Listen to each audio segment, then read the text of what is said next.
Okay, so this is the video where you're gonna be reminded that I'm a little gay. Hey everyone, it's Jananie and welcome back to my channel, This Story Ain't Over. Today we are gonna be talking about all the books that I read in August. This is a bit of a spicy month, not gonna lie, because I have two DNFs, one book that is less than 3 stars, which is rare for me, and one book that is a ultimate favorite. August overall was a pretty interesting month for me. I moved, you can see that I'm in my new space here, and it was just full of lots of crazy and exciting things. Grateful for all of it, but it was a pretty exhausting month, and I feel like my reading kind of reflected that. I did read a lot more than I have been several months this year, but I feel like I had very little patience for some of the books that I was reading. So the first book that I read was Y/N by Esther. This is a weird literary fiction book that I decided to pick up. Some of the books that I read in July were in this sort of vein. They explored a lot of different themes, but were really super weird. So I kind of just decided to pick this one up on a whim with the ebook, and it was a ride, let me tell you. Essentially, the book follows our main character, who remains nameless, I think, for the entire book. She is this Korean woman living in Germany, I believe. She thinks that she's above being in fandoms, but when one of her friends invites her to this K-pop concert, she ends up madly getting obsessed with one of the K-pop idols at the concert named Moon. Essentially, the book follows her fall into fandom and also her obsession with this K-pop idol. It's so interesting because the book is sort of like this satirical take on fandom and fan culture, but doesn't necessarily fully call it a bad thing or anything, but it is quite critical and does ridicule it to a certain extent. One thing that's quite interesting is that the title of the book, Y/N, if you don't know, means your name. So it's used for these self-insert fanfictions where someone wants to imagine themselves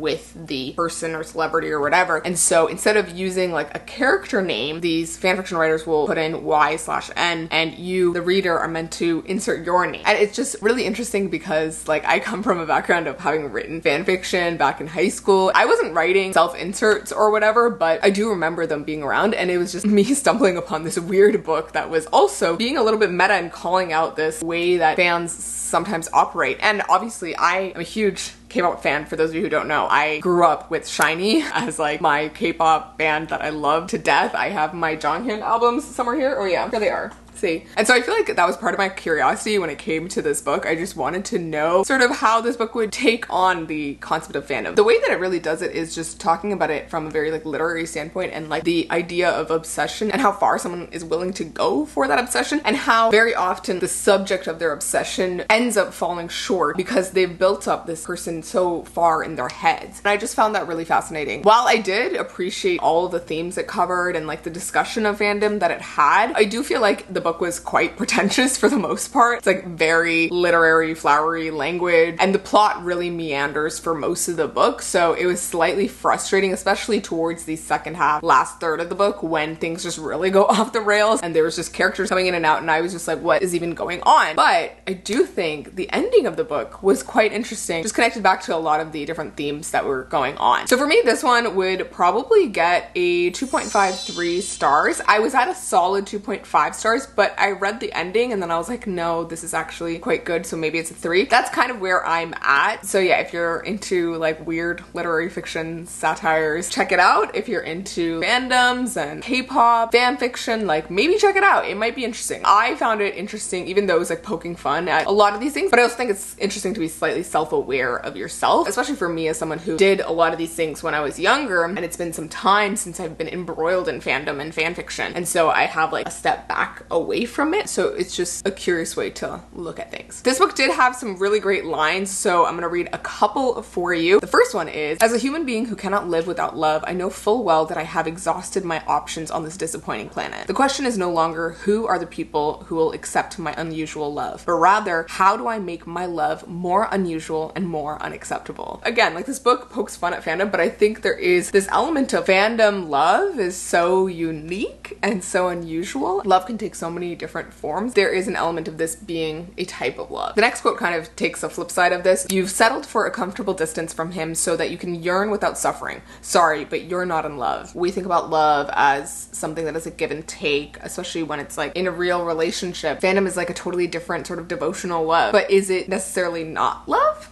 I don't know. Anyways, this was a weird book and I don't really have conclusive thoughts on it, but maybe check it out. Alrighty, this next book is one that will remind you that I'm actually a little gay. Old Enough by Haley Jacobson. This book was just such a fun sort of coming of age, contemporary, queer story. It does touch on some heavy topics like rape and sexual abuse, but in a smaller way. Like, it's not the main focus of the book, but it is an element of the main character's story and journey and just her learning to accept herself. She's already out as bi, but she's struggling to like find her people. So essentially our main character is like in college. There's like the situation of her childhood best friend, who is the sister of her rapist, getting married soon. And so our main character has to like do all these things because her best friend is getting married, but then she's like thrown back into herself as a teenager and in high school and this time before she came out and when she was going through all of this like trauma related to the rape. What I really loved about this book was mainly the bi rep. There were so many lines in the book that I read and I was like, oh my god, yes, that's me. Yeah. And it was just really nice to like see that and read that and feel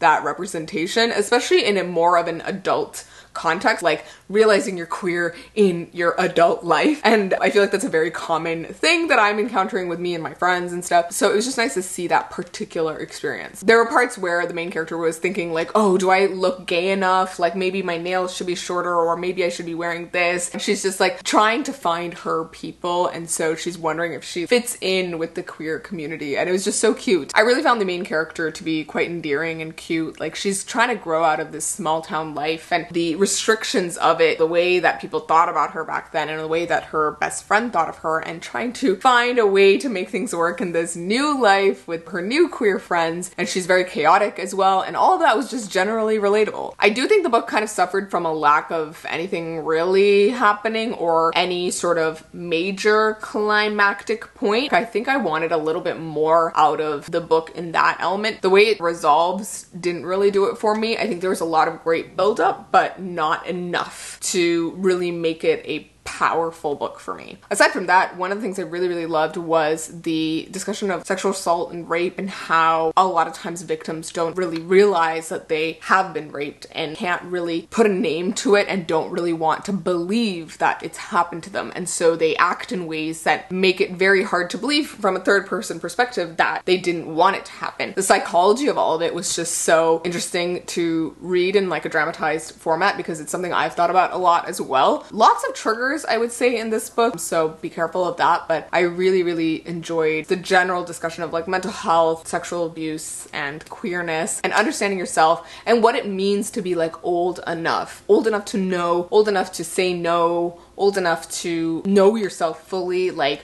so many things. So there's a couple quotes that I like. One goes, "I love nights like this, where one fun thing led into another and it felt like the universe was conspiring to show you a good time, to show you that you were worth having a good time." I really like this quote because it just reminds me of like those days when you're out with friends late into the night and you just stop for a moment and you think, oh my god, like this is really amazing and so great. Feels like the universe is on your side. I didn't admit to my mom that I had no idea how to be a part of my community because there seemed to be a whole second step after coming out, and that was finding your people. Yeah, this is definitely something that I've been discussing with like my other queer friends. It's like, you know, trying to find your people, your queer people, is another element of coming out. I realized all of my stuff several years ago, and then it took me a while to like come out to people, and that was only to like a few close friends, and now I'm more out to many more people and sort of online, but I'm not out to like everyone I know or family or whatever. Another element to this is just like I feel like I couldn't validate my identity without having more of a queer circle, and so I've been making a lot more friends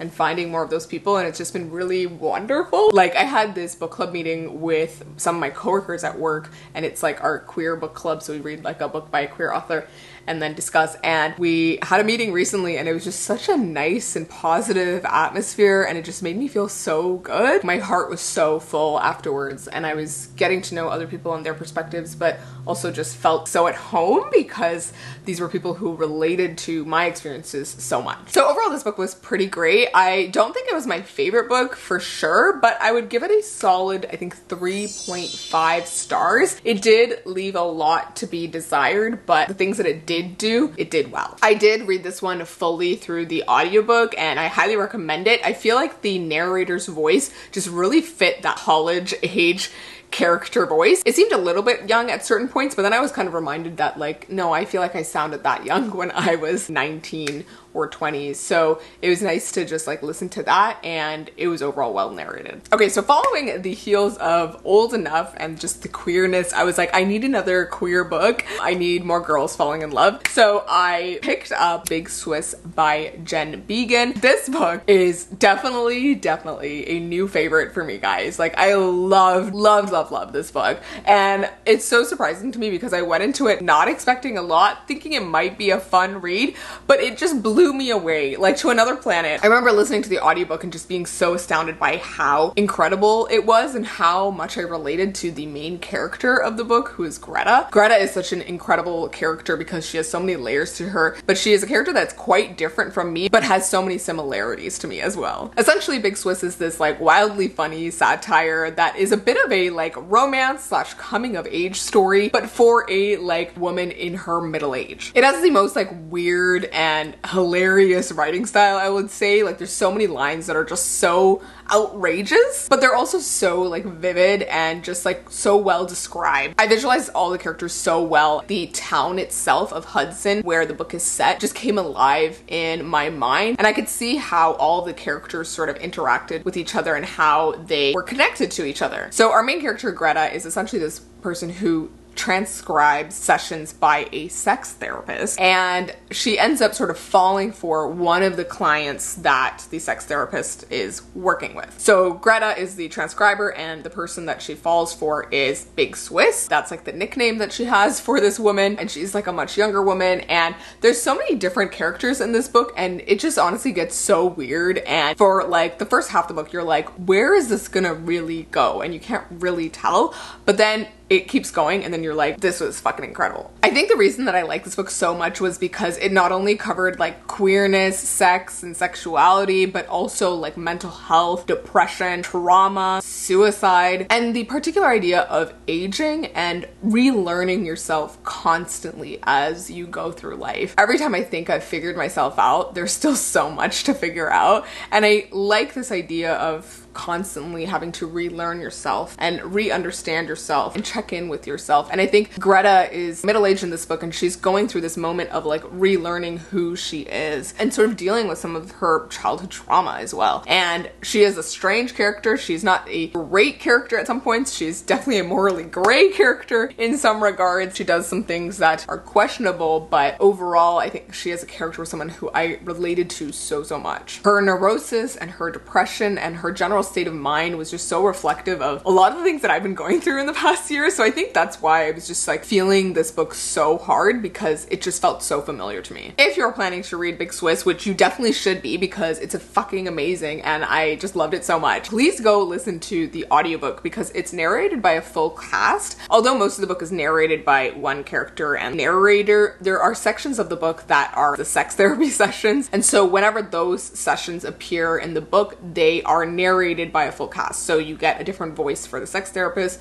and for the client, and then you have Greta's voice. And so it makes for a really interesting and immersive experience, honestly. And I feel like that's part of the reason why the characters felt so distinct in my mind, because I could hear like a specific voice for each of them. Yeah, I really freaking love this book. It's so queer, it's so weird, and has so many things I love. In terms of quotes, there's a couple that I want to read out to you. I feel like there's probably more, but because I was listening to this on audiobook, I didn't have the chance to like highlight things, but I do have the physical copy, so I hope to reread this one day and just like annotate the hell out of this. The first quote that I want to read to you is, yes, people age horribly. They suffer strokes, their bodies and brains fall apart, but the male ego, firmly intact until the bitter end. This next quote is one that I really like, and it says, I spent a lot of time alone, but I was rarely lonely because I like my own brain. Despite all the things that I've gone through this year with like my mental health and mental illnesses and stuff, I do believe that I truly love my brain. And people always ask me like, won't you get lonely? Like when I was moving out, a lot of people were asking me like, won't you be lonely? You know, are you sure you can handle living on your own and whatever else? And I was like, no, I love being alone. Like I love the sound of my own brain. I love being alone with my thoughts sometimes. Obviously not all the time, but I do like the comfort of my own brain. So yeah, overall really loved Big Swiss. You should definitely check it out. Go read the audiobook. and this one is definitely a 5-star read for me. Alrighty, this is where things get a little spicy because I have 2 DNFs to talk about. So the first one is The Adult by Bronwyn Fischer, and my god guys, when I picked this one up, it was essentially because I had just finished Old Enough and Big Swiss, and I was like, I need something gay again, I need something that gives me those vibes. And this book had been sort of pitched as like this university student falling in love with this older woman, and it's like this queer relationship, and the main character is sort of going through this coming of age moment as well. And it was just reminding me a lot of Conversations with Friends by Sally Rooney, which is the only Sally Rooney book I actually like. So I was expecting it to be in that vein, around that kind of vibe. What I got instead was this overly pretentious literary fiction that seemed to be written by a English major in university trying to write for the first time for a creative writing class. Like, that's what it felt like. It felt so overdone. All of the lines were just really awkward, and I felt like the character interactions were just so unbelievable and so weird, and I felt like the author was just trying to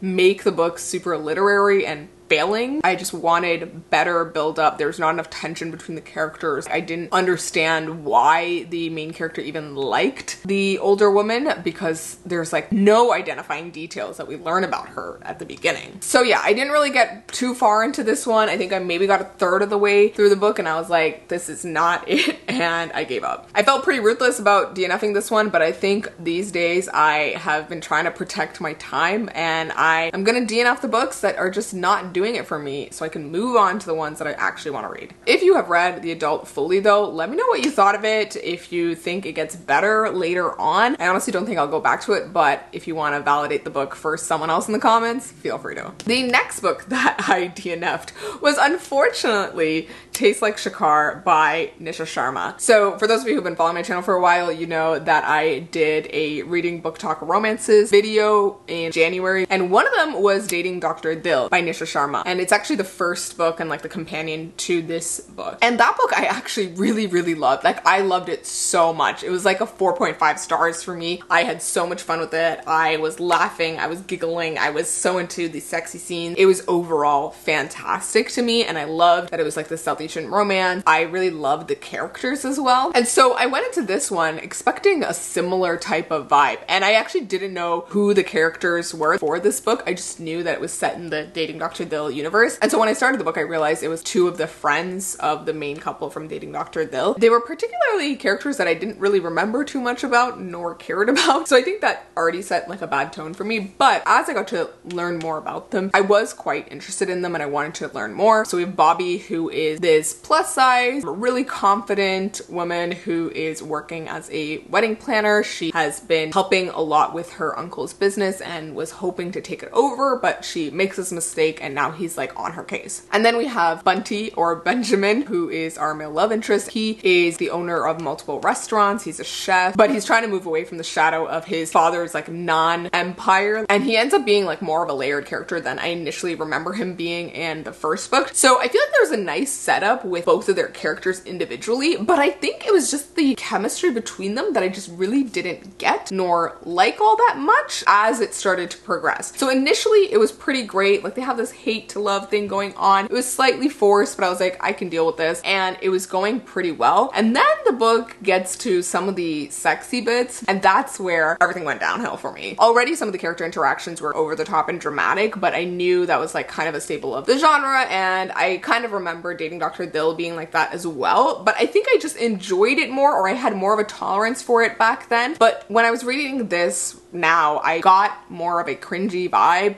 and it got even worse when the sexy bits started, especially because they delved into a realm that I wasn't really expecting. So if you don't want to get spoilers about this book, just like skip the section. I want to talk a little bit about this, but essentially like the book gets into these smutty bits that involve bondage, and I was like, where did this come from? For the most part, the book is very like PG until it gets to the sexy bits. The bondage thing just came out of like left field. Not that I have anything against it. It didn't feel earned. Like, I wanted them to start somewhere less intense and then move their way up to it. And I feel like there wasn't enough sexual tension between the characters to even warrant that type of thing. So all of it just felt very forced and kind of awkward to me, and I just got the ick, essentially. I feel like if I had had been reading this book at a different time, maybe I would be enjoying it more, but I honestly just wasn't in the mood for it. I feel like this is my issue with romances that don't involve enough of a serious tone to them. Issues that the characters are going through that make the book a little bit more grounded and heavy and not so like happy-go-lucky. Maybe some of you have read the entire book and you really enjoyed it. Let me know. Maybe I'll give it another chance sometime down the line, but I just really wasn't feeling it. The final book that I read in August was Pageboy by Elliot Page, which is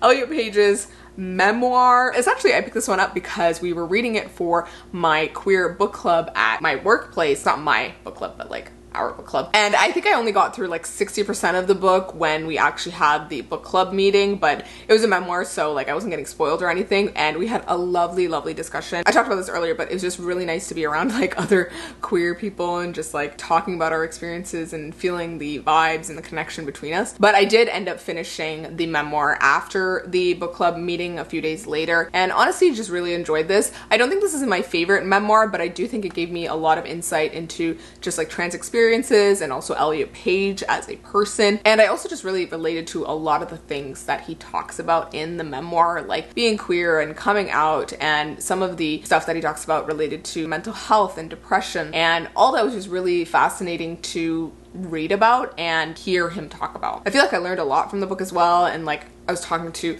other trans folks in the book club as well and just hearing their experiences, and it was just a really nice and beautiful moment to just like talk about these experiences in like a safe space, and I felt like privileged to hear their stories as well. While the writing was very beautiful and incredibly detailed overall, and I quite liked it, I do think it got a little bit clinical in its detail at certain points, and that clinicalness wasn't really helped by some of the narration, because I was listening to the audiobook for this, as I do with most memoirs, especially celebrity memoirs. So Elliot Page was narrating this, and I do think he had a little bit more of a somber tone than I really wanted, because there were parts of the book that were obviously very dark and sad and required that somber tone, but there were other parts that were more happy and beautiful, and they were still read in this sort of somber tone. And so I was struggling to see like the highs and lows and emotion properly of the memoir. I talked about this with the people in my book club as well, but some of us felt that like the timeline was a little bit disjointed, especially if you're someone who doesn't know Elliot Page's entire history and the chronology of his life. Obviously I knew like some of the bigger parts, Umbrella Academy and him living in Toronto and him coming out as queer and coming out as trans and all of that, but I think there was like little bits in between that I was like, oh, I didn't know he got married at one point, and I didn't know he got separated at one point. So some chapters would just like start in like some part of his life, but like the previous chapter was many years forward. So it was a little confusing to follow, I think. And while I understand that it was supposed to be slightly thematically arranged, I think it was still confusing. One thing that was kind of cool about this was that I was listening to the audiobook in my first week having moved to downtown Toronto in my new apartment. Elliot talks a lot about different places in Toronto, and so that was just like a fun little tidbit, because I didn't know he was Canadian initially, which is just astounding now that I think about it. And I know like Umbrella Academy was like filmed in Toronto as well, so obviously he was here for a lot of it, but I didn't know that he was actually like Canadian from Halifax and that kind of thing. So it was a surprising and fun thing to know. But yeah, one of the things I really appreciated about this book was just Elliot being so open about his experience and the specifics of his experience, and wanting to share that because he knows what trans people are going through right now, and wanting to use his platform to advocate for them and fight for them. And obviously that's not his like obligation or something that he is required to do, but he acknowledges his privilege to a certain extent as a celebrity, as someone with wealth, as a white person, and he is trying to use that for good. And I really appreciated that aspect and like self-awareness that he had. Throughout the book, there are a lot of parts where he's talking about the gender and body dysmorphia and like the eating disorder that he developed while dealing with that, how his mental health took a dive because of the pressure of being in the closet and not being able to be who he truly is. And I just related so much to that, even as someone who is not trans, and I felt so much for him. And I think reading from other people's perspectives that are very different from your own just develops a level of empathy that you would not get otherwise. And that's one of the things I love about reading, and I think this was like one of those examples. Yeah, overall this book was really great. I wouldn't rate it a full 5 stars. it's probably closer to a 3.54 for me just because of the way that it was written and those aspects, but overall like really powerful still. In terms of quotes that I really liked from this book, I have a bunch, so let me read them for you. The first one is, I was not and had never been a part of a queer community. How to access such a thing was not just a mystery but an impossibility, the loss of which was sizable. Agony in isolation, the shame and pain that I thought was mine alone. My heart aches for my younger self, a tiny bug running to the rim of an upside-down juice glass. What a difference it would have been to sit with queer and trans pals and have them say, I feel that way too. I felt that way too. We don't have to feel that way. You don't have to feel that way. Not a magic eraser of shame, but it would have undoubtedly quickened things up. I love this quote because, yeah, there is something magical about being with other queer people and having them validate the experiences that you are feeling and feeling at home with those people and understanding that you are not alone in your experiences. Another one that I loved was, I don't want to disappear. I want to exist in my body with these new possibilities. Perhaps that is one of the main components of life lost to lack of representation. Options erased from the imagination. Narratives indoctrinated that we spend an eternity attempting to break.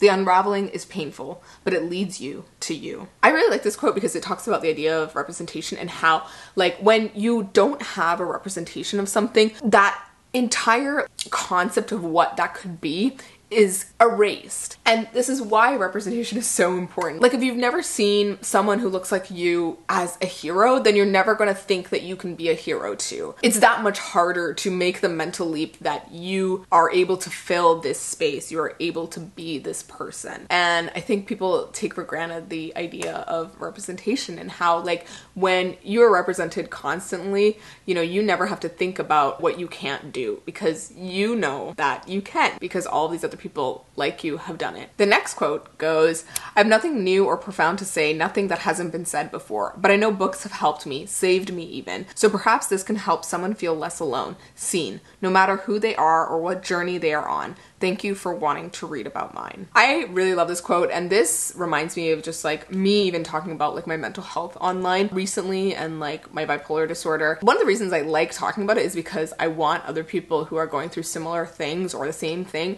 to feel like they are not alone. I feel like I went through so much of my life thinking that I was alone in all of my experiences, and being online like this has taught me that I am not alone. One of the biggest things that depression will tell you is that you are alone in your struggles and that you are the only one feeling this and that you are going to suffer like this forever. And so if I can provide the knowledge to someone that they are not alone, even just by sharing my story, I think that's so worth it, even if it's just one person. Anyways, those are all of the quotes from Pageboy and all of my thoughts on the books that I read in August. I really hope you guys enjoyed this video and my little wrap up. I feel like I'm getting into a much more consistent space with my reading, which is really, really exciting. And I have so many books that I can't wait to read in September. As always, if you have read any of these books, let me know what you thought of them. Let's discuss in the comments. If you really loved some of the books that I DNF'd, let me know. If you are not so much of a fan of some of the books that I liked, let me know down below. As always, if you want to get regular updates on what I'm reading, go check out my Instagram and TikTok in the description down below. I'm gonna start posting like weekly reading updates, so definitely go check those out. And as always, thank you so much for watching, and I'll see you in my next video. So please remember that this story ain't over. Bye!